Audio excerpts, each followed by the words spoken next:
Yes, n'ibisanzwe ni Dodos Kigali Rwanda muri kumwe na Delphine Official twaje kabisa muri munsi dufite morale tugiye kuzatubageza ibiganiro step by step tubafite utuntu twinshi cyane nje na Delphine muratobona ko Delphine no yaje amende. Yes.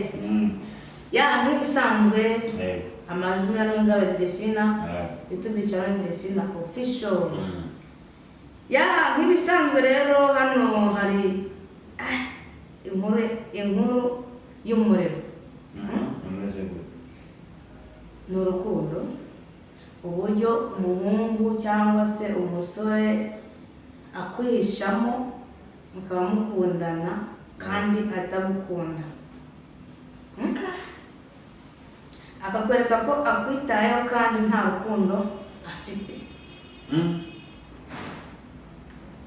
Example kandi ibyo ngibyo bibayeho gutyo hari ukuntu umukobwa we ahita azamuka mu rukundo rwa danje bese agangurukira muri vitesse itabaho. Abona mani vitesse sasa. Yego. Kuko Dodos